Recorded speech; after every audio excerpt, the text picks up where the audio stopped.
I would encourage every Christian to have a list of arguments memorized that he can share with an unbeliever. The typical unbeliever, in my experience, has no good reason for his unbelief. He's simply been taught to repeat the slogan, "There's no good evidence for God's existence." And this is really, I think, a mask for intellectual laziness on his part. But it serves very effectively as a conversation stopper because the average Christian doesn't have any good evidence for God's existence. And so this, in effect, gives the atheist the trump card. There's no evidence for God's existence, and that's the end of the conversation.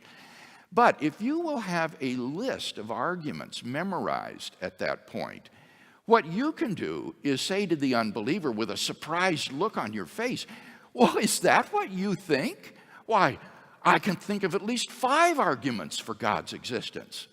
And at that point, he's got to say, "Yeah, like what?" And then you're off and running.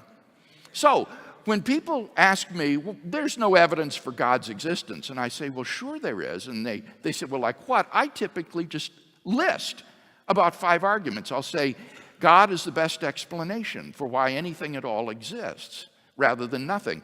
God is the best explanation of the beginning of the universe.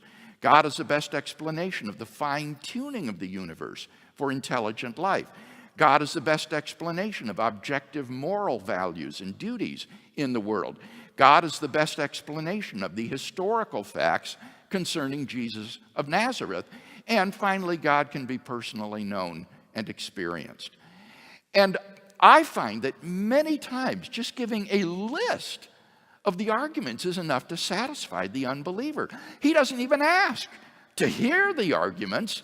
Just hearing a list of them is often enough. So I would encourage all of us to have such a list memorized that you can just share at the drop of a hat with an unbeliever. Now, if he does want to press you, each one of those points in the list has an argument that has premises or steps that you can memorize and again then share with them. For example, the argument that God is the best explanation for the beginning of the universe is very easy to memorize. It has just 3 steps. Whatever begins to exist has a cause. The universe began to exist, therefore the universe has a cause. And that will show that we don't live in an isolated system, that there is a transcendent cause beyond space and time, beyond the universe, that has brought the universe into being, which has obvious theological implications. So if you have these premises memorized, then you are prepared to actually share the argument with the unbeliever. But in many cases, you won't even need to do that if you just have a list.